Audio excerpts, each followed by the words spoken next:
fazem a leitura da antiga aliança, o mesmo véu permanece, não lhe sendo revelado que em Cristo é removido.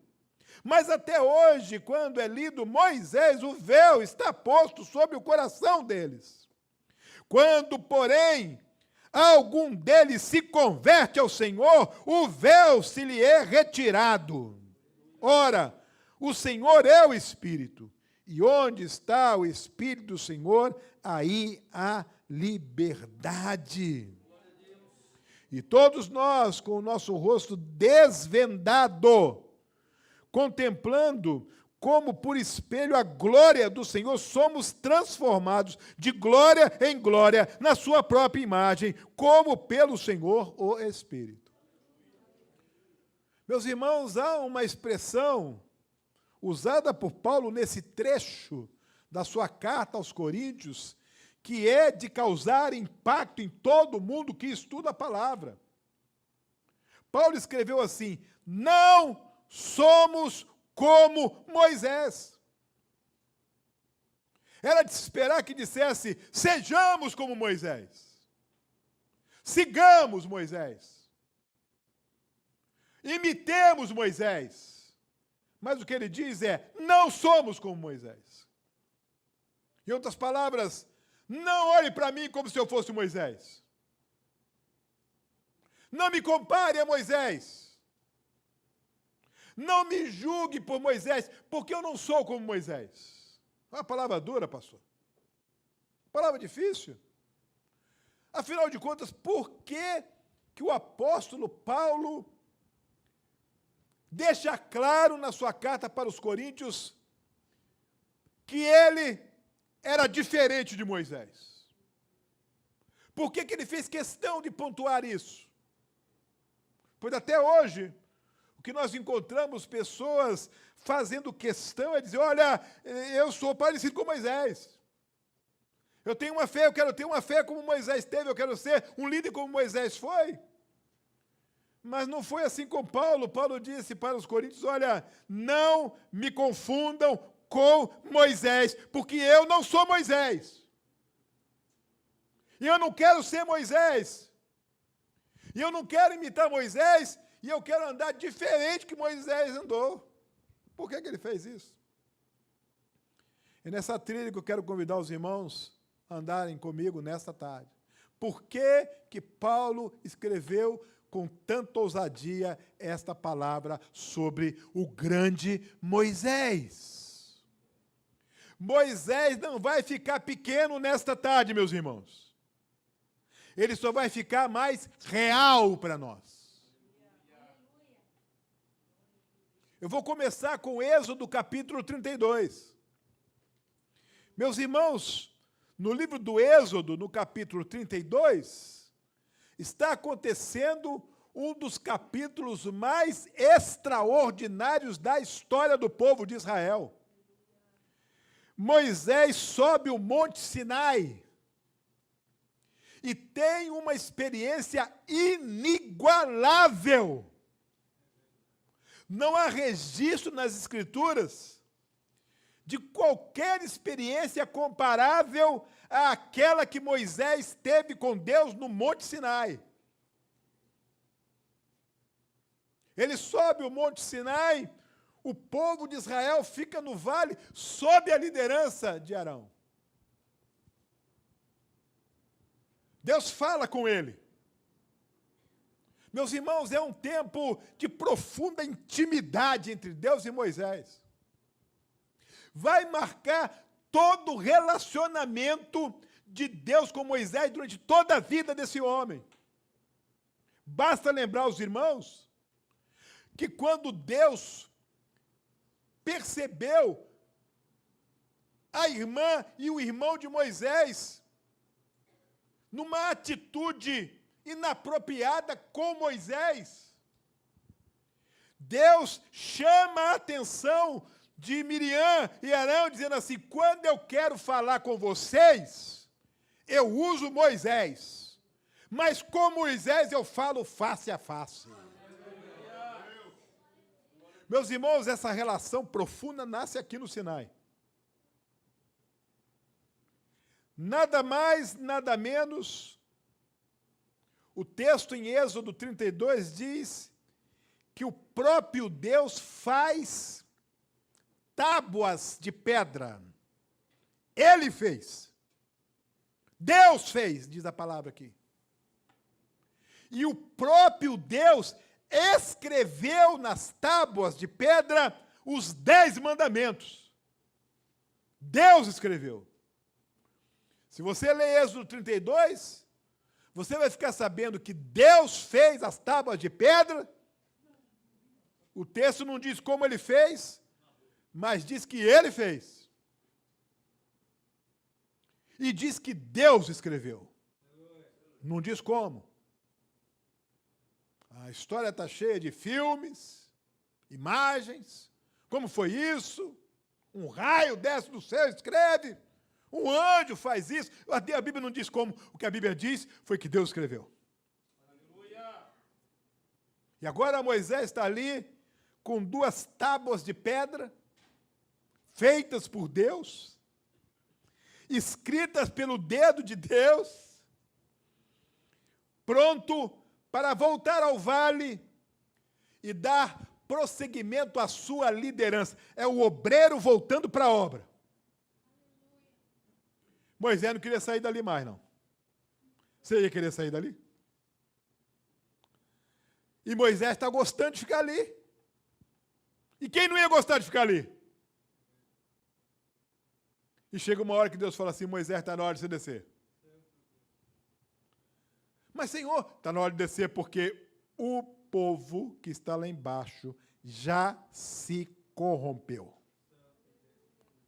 Deus revela para Moisés. Moisés está no monte. Moisés não está vendo nada que está acontecendo lá embaixo. Mas Deus revelou para Moisés que o povo já tinha se corrompido e que o povo tinha feito o quê, meus irmãos? Um bezerro de ouro. E que o povo já estava adorando aquele bezerro. Volta, Moisés! Porque a coisa complicou lá embaixo. Moisés não desceu do Sinai ignorante. Não desceu sem saber o que estava acontecendo.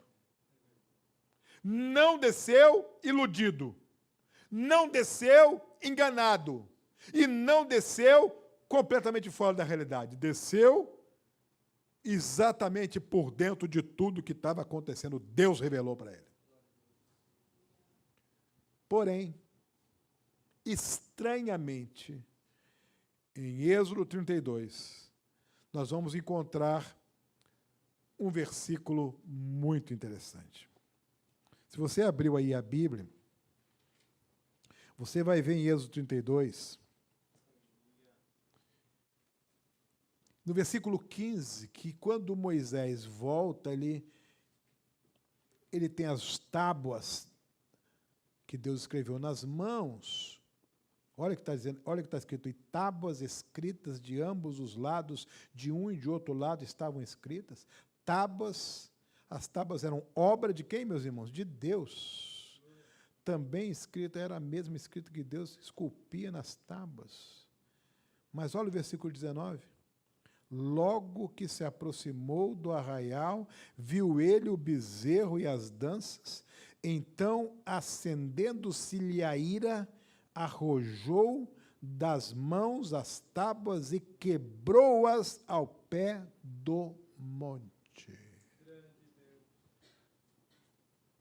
Deus deixou Moisés ignorante? Não. Deus deixou Moisés descer para ser pego de surpresa lá embaixo? Não. Deus deixou de revelar para Moisés o que estava acontecendo? Não. Deus deixou de avisar Moisés o que ele ia encontrar lá embaixo? Não. Mas na hora que Moisés chega lá embaixo, o texto diz que ele fica cheio de ira. Em Êxodo 32, temos um Moisés irado. Por que essa ira? Não foi provocada pela surpresa de ver um bezerro de ouro. Deus já tinha falado para ele. Não foi por ter visto o povo adorando o bezerro. Deus já tinha falado para ele. Não foi porque constatou a corrupção do povo. Moisés já conhecia o povo, Deus já tinha falado para ele. A ira tomou conta de Moisés. Agora me responda uma pergunta, meus irmãos e irmãs. Como é que uma pessoa consegue ficar irada depois que viveu o que viveu no Monte Sinai? Como é que Moisés sai da presença de Deus depois de uma experiência extraordinária? Deus escreve aquelas tábuas, ele desce com aquelas tábuas de pedra nas mãos, escritas por Deus. Como é que depois disso há lugar para ira no coração dele? O Moisés lá no monte era um Moisés santo, calminho, tranquilo. Mas quando desce é um Moisés irado. E a ira atrapalha tudo. A ira quebra alianças, a ira quebra concertos. O homem irado, ele não pensa, ele age intempestivamente. Por causa da ira, pessoas têm perdido ministérios. Por causa da ira, casamentos têm sido jogados fora. Pessoas têm perdido família, empresas, emprego, por causa da ira. A ira tira a pessoa do controle. A ira faz você fazer coisas das quais você vai se arrepender mais tarde. A falar coisas das quais você vai se arrepender mais tarde. O homem irado é um homem desordenado, descontrolado. Deus não te fez para ser dominado pela ira. Deus te fez para ser dominado pelo Espírito Santo dele. Mas como é que um obreiro consegue sair de um culto e já se irá com a mulher? E já se irá com o filho? Como é que um obreiro consegue ser santo no púlpito e fora dele, irado, cheio de raiva, de violência, de maldade? Meus irmãos, por causa desta ira, Moisés quebrou as tábuas de pedra que Deus fez e nas quais Deus mesmo escreveu. Ele quebrou uma demonstração palpável, visível, inquestionável da ação de Deus na vida do povo. Por que ele fez isso? Porque ele estava irado. E Deus não gostou disso. E Deus não autenticou isso. Porque depois, na segunda vez, vai ser Moisés mesmo que vai fazer as tábuas. E vai ser Moisés mesmo que vai ter que escrever. Porque a primeira, feita por Deus, escrita por ele, por causa da ira, Moisés jogou no chão e quebrou. A ira faz o servo de Deus quebrar o que não poderia ser quebrado. Destruir o que não poderia ser destruído. Aniquilar o que não poderia ser aniquilado. Será que a ira tem entrado no seu coração, meu irmão, minha irmã? Será que os seus relacionamentos são marcados por ira, raiva, a roubos de nervosismo, violência? Será que você é daquele tipo de gente que convive com uma dupla personalidade, uma coisa dentro da igreja, outra coisa dentro de casa? Será que dentro da igreja é como se você estivesse lá no Sinai, mas dentro de casa é como se estivesse no vale, cheio de ira? E será que por causa da ira, coisas preciosas já não foram quebradas na sua vida? Será que aquela mulher com quem você se casou, que tinha um sorriso lindo, aquele sorriso não existe mais? Porque a sua violência quebrou, a sua raiva quebrou, a sua ira quebrou. Êxodo, capítulo 32, nos mostra um Moisés irado. E um Moisés que, por causa da sua ira, comprometeu o relacionamento dele com Deus. E o relacionamento de Deus com seu povo, por causa da sua ira. Deus deixou de usar Moisés, não deixou? Moisés deixou de ser o líder? Não deixou. Mas agora a relação de Deus com ele muda. Você mesmo faz a pedra aí. E você mesmo vai escrever, meus irmãos. Quando fala escrever na Bíblia, não pense no seu laptop, não pense na sua caneta, pense na escultura de letras antigas na pedra com cunha, com pedra aguda e pedra forte, letra por letra. A primeira, de uma maneira extraordinária, Moisés recebeu pronta. A segunda, as mãos dele, depois de ter escrito, já não eram mais as mesmas mãos. É como se a cada cunhada, a cada pedrada, a cada golpe de uma pedra aguda naquela outra pedra, Deus estivesse falando com ele: controla a tua ira. Controla a tua raiva, porque o meu povo não é para ser liderado com ira e nem com raiva, mas com amor e no poder do meu Espírito. Eu não sei se você conhecia esse Moisés irado, mas eu quero apresentar para você nessa tarde. Agora nós vamos para Números capítulo 20. O que acontece em Números capítulo 20 é uma coisa muito interessante, meus irmãos. Moisés está liderando o povo de Deus no deserto. E o povo tem sede. E não tem água. E a sede vai ficando mais dura de ser sentida e a água mais longe de ser encontrada. O povo murmura. É para isso? É para isso que Deus nos tirou do Egito, para a gente morrer de sede no deserto? Ei, Moisés, dá um jeito aí. E agora Moisés tem que lidar com a murmuração do povo de Israel, mas não era uma murmuração sem fundamento. O murmurar estava errado, o desconfiar estava errado, mas a sede era verdadeira. Não tinha água ali. E Moisés vai falar com Deus. Esse era o método. Parecia uma dificuldade, Moisés ia falar com Deus. Deus dá uma instrução para Moisés. Chama o povo de frente da rocha e fala para a rocha que quando você falar para a rocha, eu vou mandar a água sair. E o povo vai matar a sede e vai dar água também para os animais.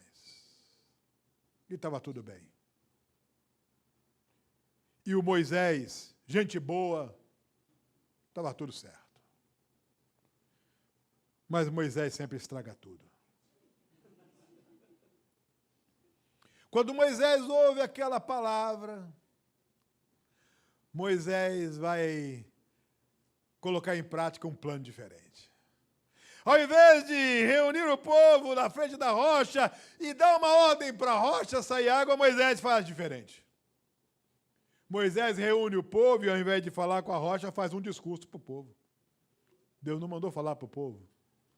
Deus mandou falar para a rocha. E o pior, Moisés faz um discurso duro. Vocês são rebeldes. Deus não mandou dar bronca no povo.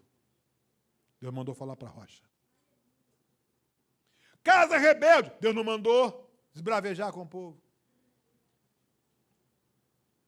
Deus mandou falar com a rocha.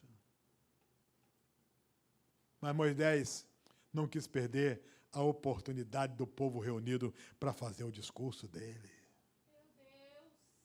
E o discurso, meus irmãos, que está em Números 20, era 100% de Moisés. Não tinha nada de Deus. Porque o discurso que Deus queria que Moisés proferisse não era para o povo, era para a rocha. Mas o pior ainda vai acontecer. É que no meio do seu discurso, Moisés revela algo do seu caráter, que até então estava meio escondido. Se você olhar em Êxodo 20, você vai encontrar no versículo 10 uma palavra reveladora do caráter de Moisés. Moisés disse para o povo: nós faremos sair água da rocha. Porventura, nós não tiraremos água da rocha? Vem cá ver. Porventura, nós não vamos tirar a água da rocha? Nós, Moisés. Moisés, você vai tirar água de algum lugar, Moisés? Onde é que você entrou, Moisés? Que história é essa de nós, Moisés? O que Deus disse para Moisés foi: eu vou tirar a água da rocha. Meus irmãos, cabia a Moisés liderar o povo, mas tirar a água da rocha era Deus. E em Números 20, nós temos um Moisés orgulhoso. Agora ele chama para si os holofotes. Venham ver, porque eu vou tirar água da rocha. Responda para mim, meus irmãos. Moisés tinha poder para tirar água de algum lugar? Moisés tinha poder para tirar água daquela rocha, meus irmãos? Mas o que ele fala com o povo é: nós vamos tirar. Orgulho. O orgulho faz você colocar Deus no banco do carona. O orgulho faz você se apresentar como responsável por algo que Deus fez. O orgulho faz você tirar Deus de cena e que você entra na cena. O orgulho faz você ocupar o lugar de Deus. E quando você ocupa o lugar de Deus, esse orgulho leva você para a idolatria. Sério demais isso. E para enganar o povo, para o povo de fato atribuir a ele e não a ele, ele bate na rocha 2 vezes, como quem dissesse para o povo: porque eu estou batendo, estão vendo? Porque eu estou batendo, a água vai sair. Mas, meus irmãos, nós sabemos que a água não saiu porque ele bateu. Nós sabemos que não precisava que ele batesse. E nós sabemos que não era ele que ia fazer a água sair. Mas era o que ele fez o povo pensar. O orgulho. Quando o orgulho entra, Deus sai. E por causa do orgulho, ministérios têm sido destruídos. Casamentos têm sido destruídos. Famílias têm sido destruídas. Empresas têm sido destruídas. Histórias lindas têm sido destruídas. Porque o ego é inflamado. Eu sou, o meu nome, sou eu que faço. Eu sou o responsável. Ah, se não fosse eu. Ah, ainda bem que os irmãos têm a mim como pastor. Ainda bem, olha, os irmãos deveriam agradecer que eu sou o líder. Ai dos irmãos se não fosse eu. Sabe aquele tipo de líder? Bendito seja o meu nome, louvado seja eu mesmo. Em Números 20, se em Êxodo 32 nós temos um Moisés cheio de ira, em Números 20 temos um Moisés cheio de orgulho. Foi se referindo ao Moisés irado que Paulo disse: não somos como Moisés. Foi referindo-se a esse Moisés orgulhoso que Paulo disse: eu não sou como Moisés. Agora a gente vai para Êxodo 34. Aquelas primeiras tábuas foram quebradas. Moisés tem agora que escrever, ele mesmo fazer as tábuas. Agora a coisa ficou mais difícil. Moisés desce daquele monte Sinai, sentindo o peso da sua desobediência, o peso do seu descontrole, peso da sua ira. Mas ele não estava vendo o que Deus tinha dado para ele. Porque quando ele desce, tinha um brilho na face dele. Ele não via, mas todos viam. Era como se Deus dissesse: meu filho, aprenda a lição, eu continuo com você. Eu vou colocar a minha marca em você. E Moisés desce com aquele brilho. E começa a acontecer uma coisa interessante. Toda vez que Deus entra e fala, que Moisés entra para falar com Deus, quando ele sai, o rosto está brilhando. E o povo entende que Deus estava com ele. E o povo ouve Moisés e obedece a Moisés porque tinha um brilho. E o Moisés bonzinho estava indo muito bem. Mas Moisés sempre estraga tudo. Se você ler Êxodo 34, você vai ver que Moisés decide colocar um véu no rosto. De onde Moisés tirou esse véu, gente? Deus não mandou, Deus nem deixou Moisés ver o brilho. Não tinha véu na história. Para que esse véu? Qual o propósito desse véu? Todo o período do Antigo Testamento vai passar sem a gente saber por que Moisés colocou aquele bendito véu.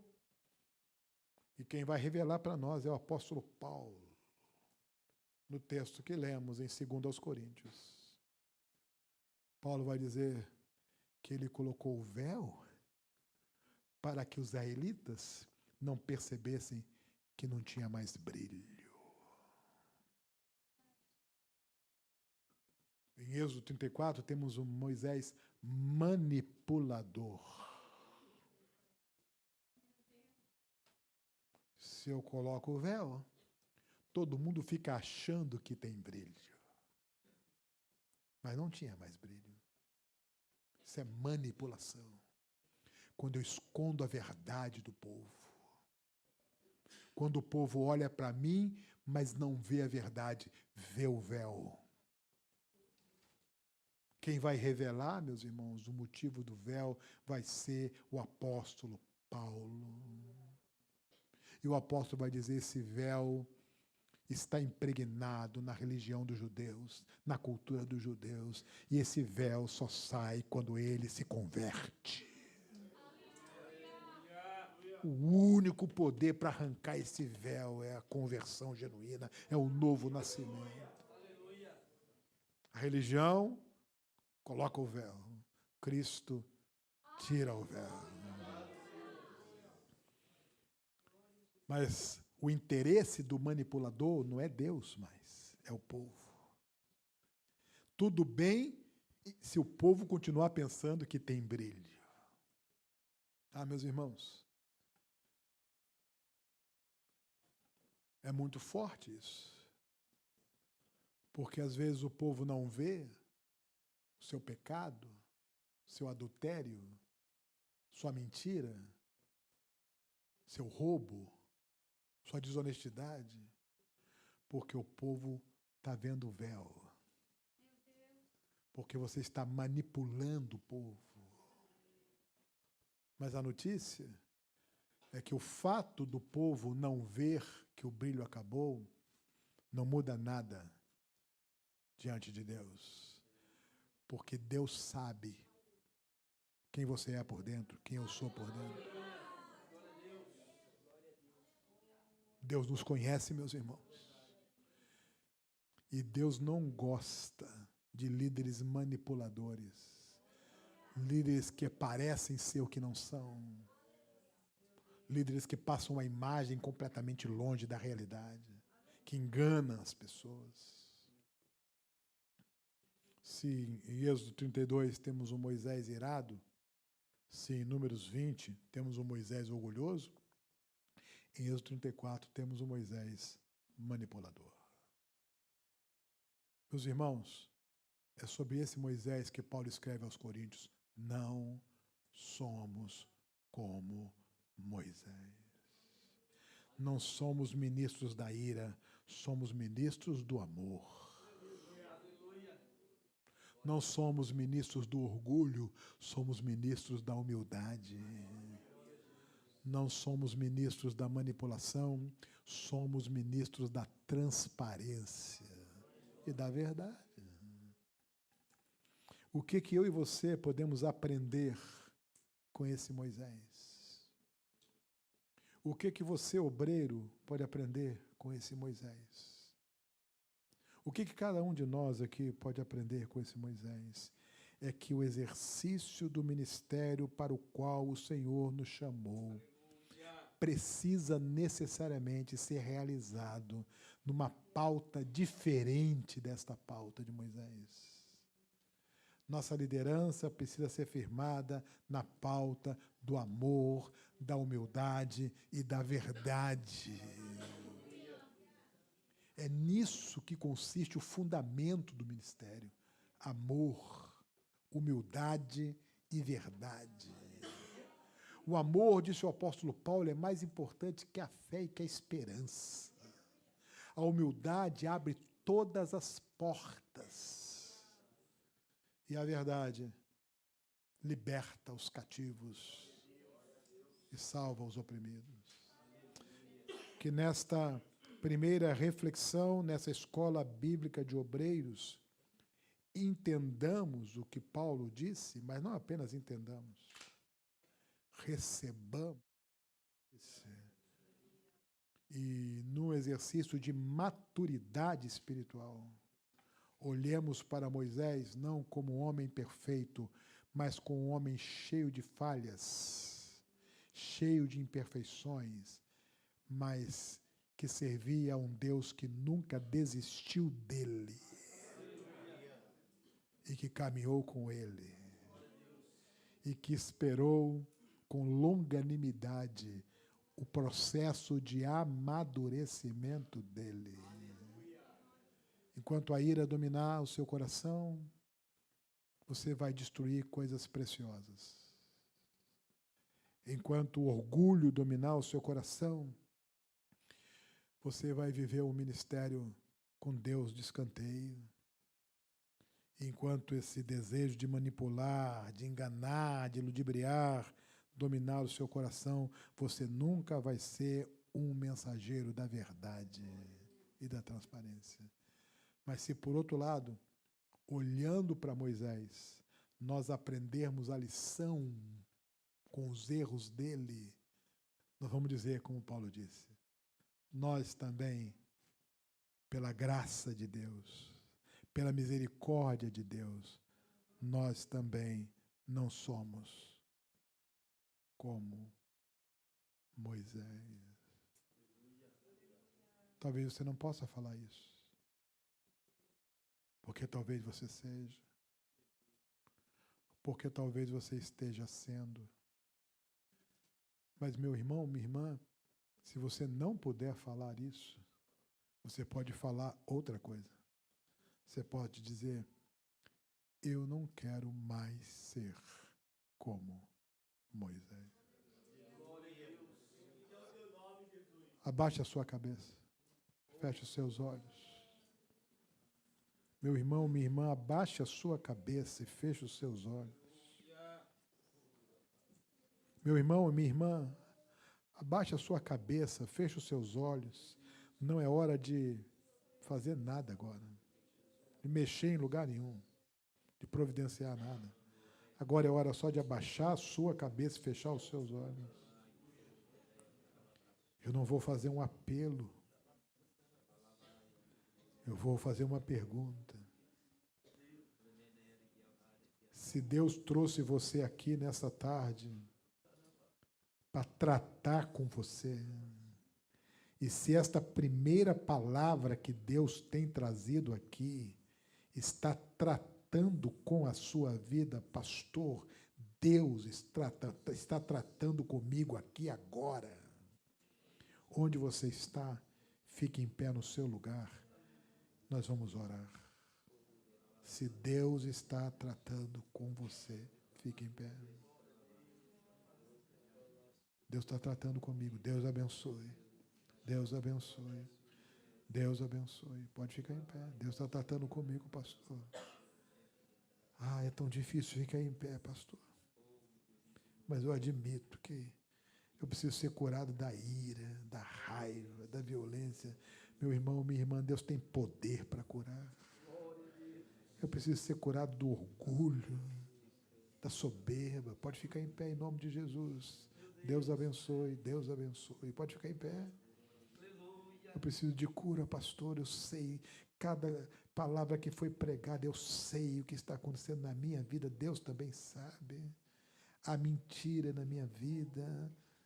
Oh, Deus cura essa mentira, transforma a minha vida numa vida de verdade. Meu irmão, minha irmã, se de alguma maneira o Espírito Santo está tocando a sua vida nessa tarde, fique em pé onde você está. Há algo de Deus para a sua vida a partir dessa atitude de ficar em pé. Deus abençoe, Deus abençoe. Pode ficar em pé. Em nome de Jesus, Deus abençoe. Ah, tem mais gente que precisa ficar em pé. Deus abençoe. Deus abençoe. Olha, é melhor você ficar em pé como resposta ao que Deus falou do que ser humilhado pelo diabo, envergonhado por Satanás. Porque quando Deus fala é para curar, quando Deus fala é para consertar, quando Deus fala é para arrumar, quando Deus fala é para edificar, quando Deus fala é para amadurecer, quando Deus fala é para que as coisas saiam como Ele quer. Ah, pastor, eu tenho sido tocado nesta tarde. Pode ficar em pé em nome de Jesus. Graças a Deus, graças a Deus, graças a Deus, graças a Deus. Sabe, meus irmãos, eu sinto um peso de chumbo no colo de muitas pessoas nessa tarde. Uma força grande para você não ficar em pé, mas ficar em pé é o símbolo de algo verdadeiro lá dentro. Eu não quero em nenhum aspecto mais continuar assim. Eu quero viver uma vida fundamentada no amor, na humildade e na verdade. No amor, na humildade e na verdade. Eu quero ser um obreiro aprovado. Por isso, pela última vez nesta tarde, antes da oração, se você está sentado e precisa ficar em pé, fique em pé agora em nome de Jesus. Deus abençoe, Deus abençoe, Deus abençoe, Deus abençoe, Deus abençoe, Deus abençoe. Se você estiver assentado, não importa seu título, não importa os seus anos de experiência, não importa nada. Se você está sentado e precisa ficar em pé, para Deus tocar na sua vida, na sua mente, no seu coração, fique em pé em nome de Jesus. Deus abençoe. Deus abençoe. Todos em oração. Mais alguém precisa ficar em pé? Agora que vocês estão em pé, Senhor nosso Deus e nosso Pai, esta 24ª Escola Bíblica de Obreiros está apenas começando, Senhor. Fala ao nosso coração, Pai. Toca na nossa vida, Senhor. Promove pela ação do Teu Espírito mudança. Mudança. Conserto, Pai. Para a Tua honra e para a Tua glória. Toca nos corações aqui, Senhor. Que a nossa vida não seja mais a mesma, Senhor. Mas que sejamos transformados de glória em glória. Oh, Deus, nunca mais véu na nossa vida, Pai. Nunca mais manipulação. Nunca mais orgulho, nunca mais ira. Encha-nos do Teu Espírito Santo, Pai. Encha-nos do Teu Espírito Santo, Pai. para que possamos crescer e amadurecer. É assim que nós oramos em nome de Jesus. Aleluia, aleluia, aleluia, aleluia. No nome santo, eterno e poderoso de Jesus. Amém, Senhor.